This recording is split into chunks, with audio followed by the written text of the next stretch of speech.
Hello. Let's get the music up a little bit more. Can we clap our hands a bit? Get some energy. Woo! Come on, get some energy up in here. It's lunchtime. Yeah. That's it. That's it. Yeah, that's it. Stand up. All right. That's good. That's good. Woo! How we doing? Yeah, we're going to get some energy in here.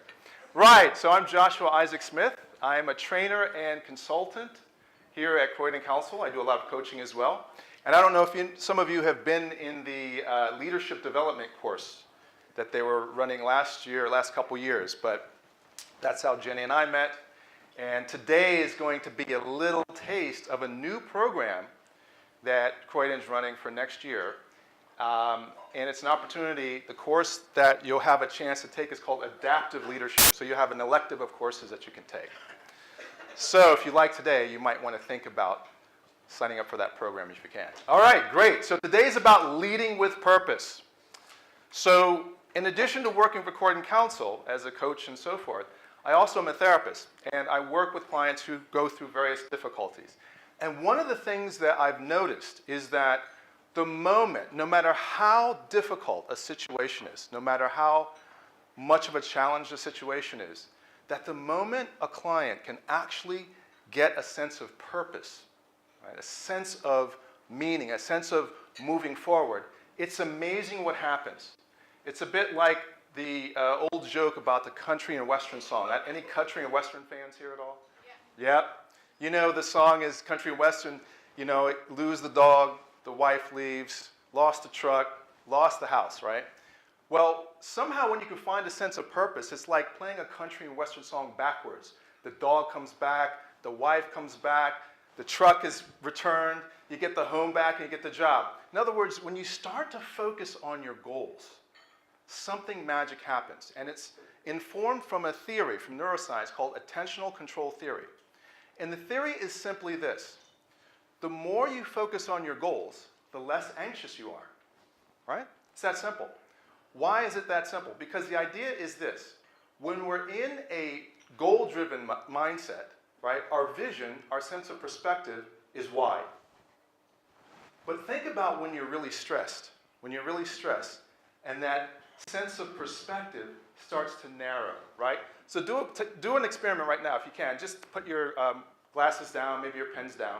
Oh, by the way, this is an interactive session. I'm going to warn you in advance, okay? All right? So just if you can, just take your hands, right, and put them out like that, right? Okay, right? So this is how much perspective you have, actually, right? Now, start to narrow them down, all the way down, to the point, and then just really bring your hands really close to your face and narrow them down. And imagine that's how much vision you have when you're stressed. Just look through that small area between your hands, right? So think about it. Can you really be happy? Can you really be excited when your vision is that narrow? Does that make sense? It's difficult, isn't it? Right? Now, how many people think that they're more productive when they're stressed? Okay, great. Oh, you do? Okay, you think you're more productive when you're stressed. Okay. Well, see, the intentional control theory says that might be true. A little bit of stress is good, right? Because you think about deadlines. It really drives us. But what does it do when we have a little bit of stress? It gets us focused on our goals. But too much stress, what happens? The brain starts to malfunction. In fact, they've done studies where the more stressed you are, you actually lose blood flow from the left prefrontal cortex. The left prefrontal cortex is where you have capacity for making decisions and language, right? So the key here, the first point about leading with purpose is to focus on your goals, okay? So since we're coming up on the new year, who is already in a goal-setting mindset? Right, okay, right. And what's it feel like when you accomplish your goals? It feels fantastic, doesn't it? Yeah, why? Because you set a goal for yourself and you achieved it, right? Exactly. So it's something that really drives us. You can see, you feel good. So we'll look at what happens today in the brain when we achieve our goals, right? So the first point about leading with purpose, is to set goals, okay? All right, second point is to be curious. Curiosity is also really important, as Albert Einstein points out, right? Curiosity actually is one of the most positive and important things for improving not just your mental resilience, but also your ability to overcome obstacles and to lower stress. Why is that? Right. By the way, you didn't know I was like really a brain guy here, but you're going to get a lot of brain stuff. But in a way that's simple to understand, right? So what they discovered is that essentially it's like an ocean, right? When you're curious, your brain is actually relaxed. So brain waves are like being on the ocean, right? It's like a nice, calm water, few waves, and the wider the actual brain waves, it's called an electroencephalogram, EEG. So what happens is they measure brain waves, and what happens is your brain is nice and relaxed in what's called an alpha state, right? So it looks a bit like this here, right? Can you see these right here? So these are these sort of really wavy type of brain waves. And here, what happens is, the slower your brain waves, the more time you have to react, the more time you have to think, right? That makes sense, doesn't it? So go back to this idea, right? When our hands are here, right? You have more time to actually make decisions. Does that make sense? It's logical, isn't it? Okay, great. So let me just put this to the test. How many of you take your lunch or at your desk? Yeah? How many of you? Right, okay. Right, and how many of you do that as a regular practice? That's just what you do. Right, okay. So by the end of the day, by 5 or 6 o'clock, are you really energized? Did you end the day with as much? No? No. Jenny's laughing. No, of course not. Right? Because of this, something called gamma waves, right? The faster brain waves give us less time to react and respond. So if you get anything out of the day, taking breaks during the day is really important because it helps you reset your brain so that you're more curious and you have more energy, right? You start to lengthen those brain waves out. Does that make sense? You follow me? Because this is when you get this is really powerful stuff because you can start to see, I'm showing you the neuroscience, but basically it's really simple. Take breaks during the day, right? Okay, something else about curiosity is curiosity is the ability to help you transform problems into possibilities, right? Now think about that. How many of you all have problems? We're gonna actually have an experience of some more problems. How many have problems? Oh, great. Very few people have problems. Either that or you're not being honest, right? Everybody has problems, right? Okay. The question is, with curiosity, how do you actually take your problems and transform them into possibilities, right? Think about that for a moment. If you could actually take your problem and transform it into something that's possible. So again, we'll go back to the attentional control theory. When we're in possibility, our vision is here, right? It's wide. But when we're in our problems, our vision is very narrow, right? Does that make sense? Again, blood flow goes away from the areas that actually help us to make decisions. So when we're really, really stressed, what actually happens is we lose up to 40% of our cognitive ability to make decisions. So this is my test. I actually am somebody that I thought the stress was really, on a certain level, it's really good, right? So I thought, I can write emails. I'm working during the day. Sometimes I can only do emails at night. But around 10 o'clock, I noticed, I would get these emails, and I would respond, and I'd be irritated, right? And I'd write these emails, and I sent a couple of them, and I got some replies back, and that's not what and I looked at them the next morning, and I went, I can't believe I just wrote that. So I have a law now that basically if it's 10 o'clock, I don't send any emails, right?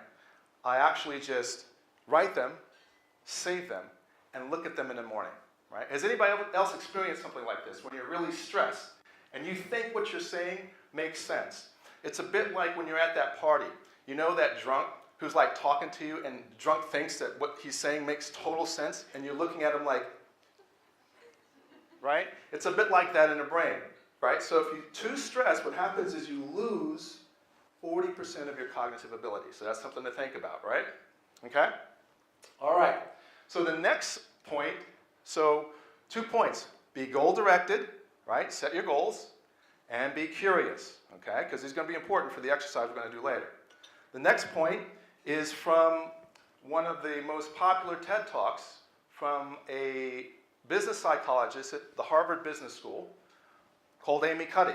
And she's done research where basically what she's looked at is how to help her students perform better on interviews or in negotiation. And so her research demonstrated that basically if you put yourself into a stronger body position, right, then you're actually more confident, okay? So what would happen if the lovely ladies introduced me, hey everybody, it's Joshua, and you all clap, and I have the music, and I go, thank you everyone. Yes, it's very nice to be here. Yes, I'm coach and trainer here at Croydon. What did you think? Taxi, right? Right? What would you think? If you see that, what do you think? What do you think about me if I'm standing here like this or like this? You don't believe me. Right, exactly. Because I'm not displaying a position of confidence, right? That's the idea. Okay, everybody, said this was interactive, okay? Everybody stand up. Here we go. Right, stand up. Okay. Now, we're going to have an experiment in this, right? So this time I want you to it's called narrow your field. So just bring your legs close together, cross your arms, maybe cross your legs, right, like that, right? And just, what's this like in the body? And imagine you're gonna go on stage and do a presentation. What's that feel like? Oh, right, collapse, right? Does it feel good? Right? And are you more stressed if there's something you know you're going to have to do, and it's really big, and you're standing like this? Does it feel like you can do it? No. Okay, now, here we go. Stand like this, legs wide, and here we go. Wonder Woman pose. Bam. This is what you did, right? You can watch the TED Talk. Bam, right? Right, okay, then. And then just chest open, get your head. That's it, good. Okay, now, if you had to do that presentation, what do you think? Feel a little more confident? Yeah, you breathing a little differently? Take a deep breath? Yeah, exactly, great. Great, okay, well done, have a seat. Right, so that's exactly what her research demonstrated. Her research demonstrated that if you could actually put yourself in a stronger body position, you are more likely to be confident, right? And what she noted was that great athletes, and when they're victorious, right? Hands go up, right? And what she noticed is that this is something that goes back to mammals, right? So it's very natural for us to be in our position, our power position, with our hands up and so forth, okay? So another researcher decided, right, let's test this, right? So let's test this, and let's see, because this is very mammalian, meaning that it's called phylogenetic, meaning that basically monkeys do this, apes do this, right? So you've seen this on animal shows. Have you seen this where there's an alpha chimpanzee, and what does the alpha chimpanzee do? The alpha chimpanzee makes himself really big, right? Makes himself bigger. Why would that alpha chimpanzee, if there's a potential rival, make himself bigger? Intimidation, right? So that's the theory. So what happened was this researcher decided, right, we'll have a test group, a control group, that does absolutely nothing, right? They just do their normal thing. Then we will take another group, same number of people, and we will have them act like an alpha chimpanzee, right? That means rolling around on the floor, maybe being President of the United States, rolling around the floor, doing all kinds of things, right? And just really making himself act like a chimpanzee, right? So the test was to see how many people would jump off of an 85-foot bungee platform, right? Now, 85 foot, that's pretty high, right? So his theory was that if you actually had your behavior like an alpha chimpanzee, that more people would jump off, right? And sure enough, that's what happened. So there were a larger percentage of people that actually jumped off of that bungee platform who had actually performed like all the energy of an ape. But then when they tested their blood, what they realized was that the people that acted like the alpha chimpanzee, they had higher levels of testosterone in their blood. And testosterone basically lowers something called cortisol. Cortisol is a stress hormone, right? So actually, when the alpha chimpanzee makes himself bigger, it's not that he's actually trying to intimidate his rival as much as he's lowering his fear, right? So this means we can actually use this ourselves for how we can lower our fear. How many of you are stopped by fear? Right? It's quite natural, isn't it? Okay?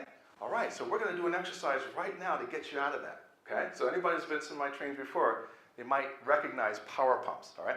So here's what I want you to do. I want you to give yourself some room, basically. I mean, when you're sitting, but just sit so that you can see me, but also give you, I don't want you to because you're going to use your hands in a minute. I don't want any injuries. Right, okay, both feet on the ground, you ready? Okay. Now, it's the holidays. And I don't know about you, but I'm just hoping that there are some cousins of mine. I'm American. That's why I live here in London, so these cousins can't come visit me for Christmas. But you're stuck here. And you might have some cousins that are going to come and visit you for Christmas that you're going like, oh, please, please, please, keep them, right? Okay? So any stress, I want you to hold like you have a weight bar, right? So hold your hands like that, right? Okay? So I want you to tense your hands, okay? So I want you to imagine the stress of the holidays, relatives coming to your house. Ugh. Now, so I want you to load that stress up, right? Let me see some hands shaking, right? Okay? Now, you're going to have to do some shopping soon, right? More stress, ugh, right? Okay? What else? You're going to have to get all that work done before the break. Ugh, right? So what we're going to do, I want you to lift that stress up, and go, ha, ha, and down. Okay, again, up again, go, ha. Okay, again, come on, go, ha, ha. Okay, now this time change ha to yes. Go, yes. Come on, you can do better than that. Yes. Come on, you can do better. Yes. One more. Yes. Okay, great. Drop your hands. Now relax your hands. Inhale through your mouth. Both hands come up. And then exhale through your mouth, and hands come down. Good. So that's from Qigong, right? Just take 5 seconds and calm down, right? Yeah, so you got your energy up, and then you're relaxed, okay? Right. So this is the idea of what's possible when you actually get stronger in your body, right? When you can actually say yes to things that you really want to do. So far we've covered what? So for leading with purpose, we've covered setting goals, right? We've covered being curious, and we've covered being stronger in your body. Now there's something else that might help this, and it's called boundaries. And boundaries happen to be an area of concentration of mine. So boundaries are your ability to actually say no to the things that you don't want to do. Now, how many of you say yes to things, but you really wanted to say no, right? Okay, yeah. Like those cousins I was talking about, right? Your relatives that are coming and you went, yeah, sure, come on over for Christmas, it's fun. You're like, you wanted to say no, but you couldn't. Okay, but maybe even sometimes at work. Maybe even you feel like, because there's a phenomenon known as work-related burnout, right? Has anybody known anyone that's experienced work-related burnout, right? It's devastating. I mean, you're out for months, right? That's the inability to actually say no, right? So here we're going to do, we're going to actually set some boundaries now, okay? So what I'd like you to do is, put my pointer down. I'd like you to actually push your hands out, both hands, right? Look at the backs of your hands. I want you to imagine a space between the back of your hand and your body, right? That's your space, and nothing is allowed inside this space unless you invite it in. That's very important, right? Okay, on the count of 3, right? I want you to imagine somebody's trying to get inside your boundary. Somebody's trying to get you to do something. Maybe they're taking a mick. Maybe they're trying to invite themselves over for the holidays, whatever it is, right? And I want you to push out and say no. Ready? 1, 2, 3, no. 1, 2, 3, no. Okay, that was really soft. Like, I'm coming to your house, and I'm eating your dinner, because like, no, no. Because I know I can? No. Come on, we talked about being strong in the body. Ready? 1, 2, 3, no. Yes. 1, 2, 3, no. Again, 1, 2, 3, no. Okay, good. 2 power pumps. Yes. Yes. Yes. Yes. 2 no's. No. No. 2 yeses. Yes. Yes. 2 no's. No. No. 2 yeses. Yes. Okay, relaxing. Hands come up. Inhale, and hands come down. Exhale. Good. Give yourself that 5-second break. Excellent. Yeah, how's that feel?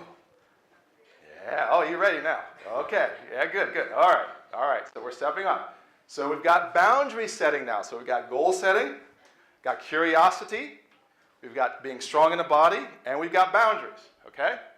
Now, What's next is the team spirit. Now, how many of you have watched rugby or are rugby fans? Right. The New Zealand Blacks, right? Dominant in the rugby world. And the players do this dance called the haka. For those of you who aren't rugby fans, the haka is like what we were talking about before, right? Why does the New Zealand Blacks, why do they do the haka? Right, exactly. But we just confirmed that actually what they're doing is lowering their fear, right?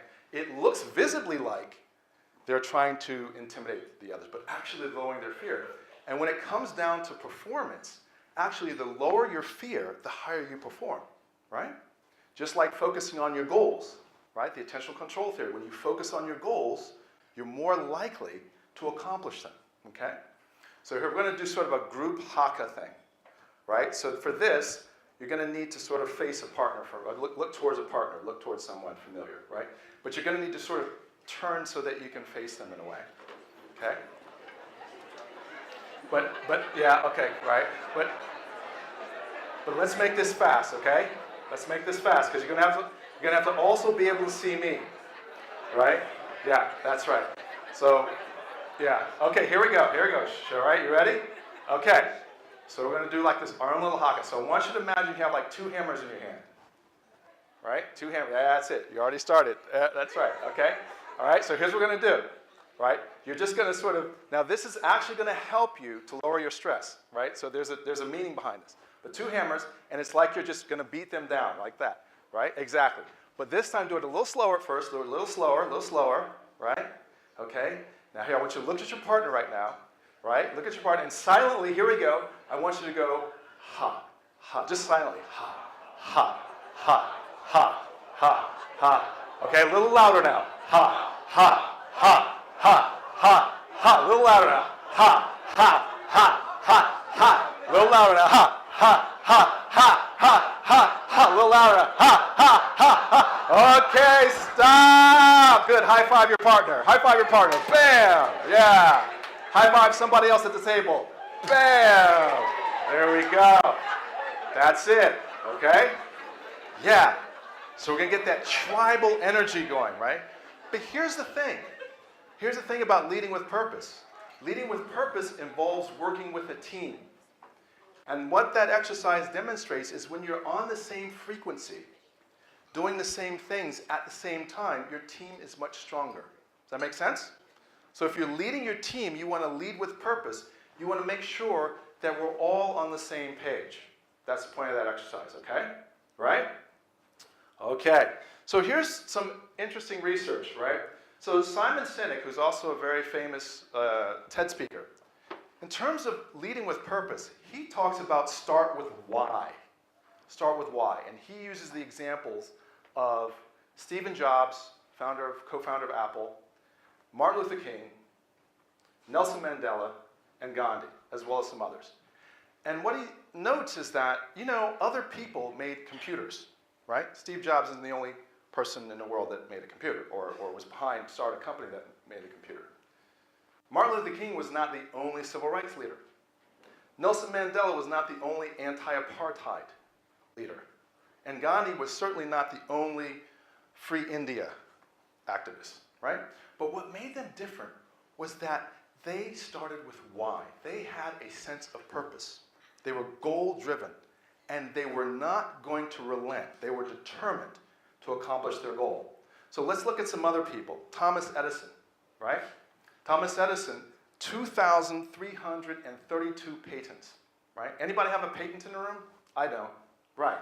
2,000, you do? Okay, great. All right, there you go. He's got 2,300, so you got some catching up to do, right? But the idea is that when he was designing the light bulb, he and his team, I don't know if you all know this story, but they had everything designed, but they couldn't get the right filament, meaning that between the electrode to actually make the light and to be able to be safe and to keep the light bulb illuminated, they needed a particular filament, it's called. And they tested and tested and tested. Do you know how many filaments they tested? 1,000 before they got the right one. So 1,000 tries to get the light bulb right, right? Now think about that. How many of you would try 1,000 times to do something? That takes determination, doesn't it? That takes goal direction. That takes being strong in your body. Sometimes you have to say no, right? And it takes that team spirit to be able to, because imagine your manager or your leader goes, right, we're going to keep going. Right, we're going to keep going. Right, we're going to keep going 1,000 times. At the point, you're just going to be like, really? Right? Okay? So think about that in terms of leading with purpose, right? To not let up, to continue, to be driven by something. Chicken Soup for the Soul. I don't know if you have heard this book. It's a huge book, right? Jack Canfield, Mark Victor Hansen. This book allowed them, was entered into the Guinness Book of World Records at one time. This book sold over 100 million copies because what they did was they created a franchise. So it wasn't just their book. They created Chicken Soup for teenagers, Chicken Soup for the relatives you don't want for Christmas holiday at your house, Chicken Soup for your, for work. They created this whole franchise that sold over 100 million copies, right? Now here's the thing. That book, when they were trying to get it published, was rejected by 99 publishers. 99 publishers. They have 99 rejection letters. Now, can you imagine that? Can you imagine you're writing a book? I'm actually writing a book on the type of therapy I do. And I'm thinking 99 rejections? That's amazing. You know what? They kept every one of those because they realized they knew they had something. They believed in their product, and they started with why. They had a sense of purpose, right? That deserves a yes, doesn't it? That was weak. That was weak. Come on. Yes! Okay. I saved the best for last because guess what? You all are going to be shopping on Amazon, right? Anybody Amazon addicts, right? That's right. Love your Prime, right? Okay. In 1995, Jeff Bezos was an analyst in Wall Street. And he was watching the internet. He's a computer engineer, really smart guy. And he's looking at the calculations and the projections of this thing called the internet. And he sees that the internet is projected 2,000% growth. This is back in 1995, 1996. He goes, sod this, what am I doing at this job? I'm a computer engineer. I might as well just give it a shot. So he packs his family up in the station wagon. They drive from New York to Seattle, Washington, across the country. And he starts a company eventually called Amazon. But here's the thing, right? A lot of people start companies, right? A lot of people have dreams. A lot of people are smart people, maybe even computer engineers. What made Jeff Bezos different? Jeff Bezos, when he started Amazon, he had a business plan. And his business plan in 1997 projected 10 years of successive losses, right? Now, think about this. If you're going to Dragon's Den, right, with your venture, and they love your idea, and they say, so what's your business plan? Well, actually, we've got these projections, but really, we're going to lose money over the next 10 years. Do you think you'd get money? No. Right. But Jeff Bezos had a belief, and he knew that it would take reinvestment into his company. He would take all the profits, everything he could, and put it back into his company. And now, Jeff Bezos is not just the world's richest individual. Jeff Bezos, they had to create a new category for wealth measurement called a centibillionaire. That means Jeff Bezos' net worth is over $100 billion, all from 10 years of losses in this company. Can we get a yes? Yes. Come on, that deserves a yes. Yes. Okay, so if they can do that, right? If they can lead with purpose, what about you? What can you do? What do you believe in? What is worth really committing to, right? Because here we go. We're coming into the end of the year, into the next year. You have your perfect opportunity to start to set some goals, right? So you're going to have a chance to look at this in a moment. But here's the last tool. So we've covered, what have we covered so far? What's the first tool for purpose is setting goals, right? Setting goals. Second is curiosity.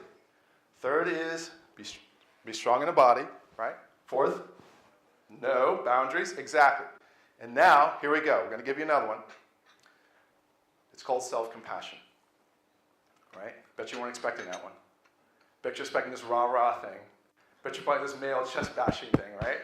Now, Because I'm going to tell you about another story. Kristen Neff. Kristen Neff, she was a PhD student at the University of California, Berkeley. And she's looking for a subject for her dissertation.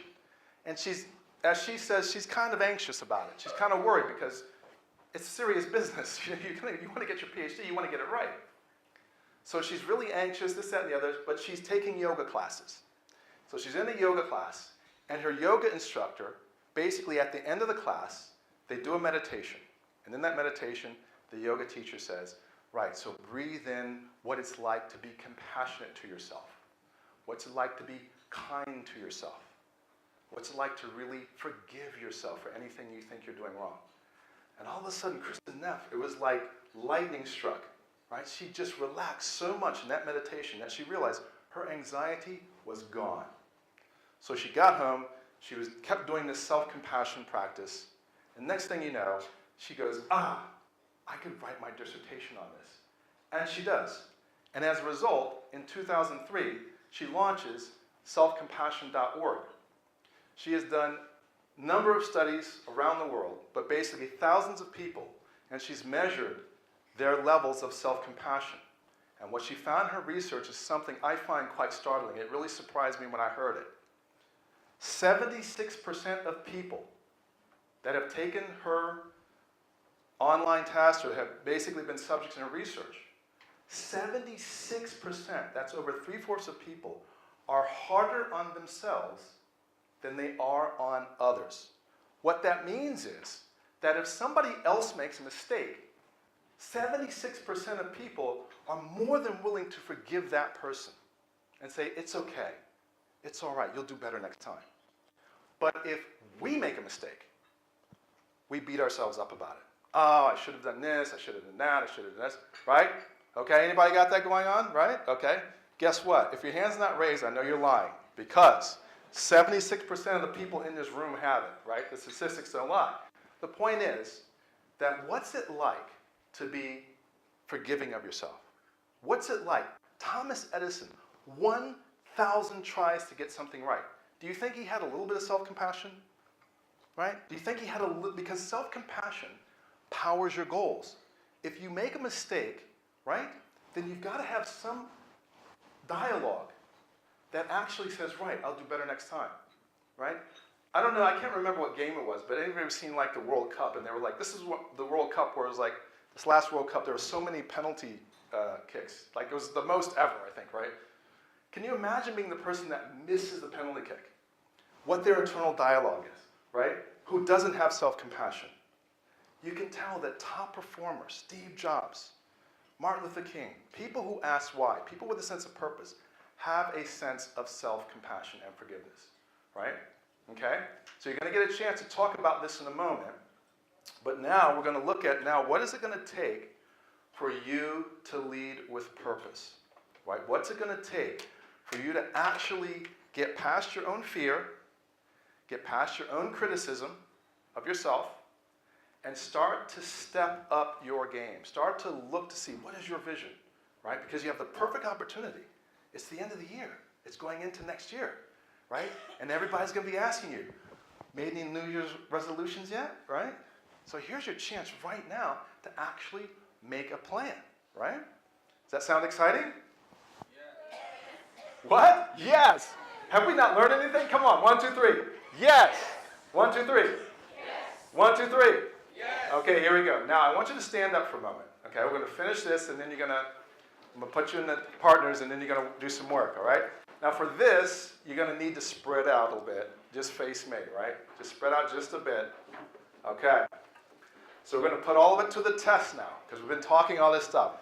Setting goals, being curious, right? Being strong in your body, setting your boundaries, and self-compassion, all right? Now we're going to put it together this time. And this time I want you to have your right hand out. This is from martial arts. And then your left hand is trailing, like that. Okay? Okay, so what you're going to do, I want you to do that's what I'm saying. Watch your body position. Okay? Make sure you're not hitting somebody in the back. Okay? We don't want any injuries. Because here's what you're going to do. I just want you to do it for practice rounds. Here's what you're going to do. You just like that and like that, right? That's what you're going to do. Just like that, right? Okay? This is from martial arts and Qigong. All right, you got it? Okay, right hand out. Okay, so we're going to do a 3-punch combination. You ready? We're going to say, yes, I can. Okay? Right? Continuously. This is the test. This is the test, right? Because this is it. If you want to lead with purpose, you got to be strong in your body. This is it. You got to be willing to take a risk. Get past your fears. Are you ready? Okay, both legs out. Ready? Both knees bent. You ready? Okay, you're going to do it together. Go. Yes, I can. Yes, I can. Come on. Yes, I can. Come on, let me hear you. Yes, I can. I can't hear you. Yes, I can. Really? Yes, I can. I'm going to challenge you. Yes, I can. No, you can't. Yes, I can. No, you can't. Yes, I can. Nah, I don't believe you. Yes, Come on, make a liar out of me. Come on. 2 more. Yes. Yes, I can. Last one. Yes, I can. All right, high five your neighbor. High five your neighbor. All right. Okay, so have a seat. Okay. So I want you to pair up. Okay, find a partner. Right? Find a partner. And I'd like you to, I'm going to give you 2 minutes to discuss one thing right now. One thing that you learned from this presentation that you're going to do differently at the end of the day or tomorrow, like you're going to put it into practice immediately. Okay? One thing. Go for it.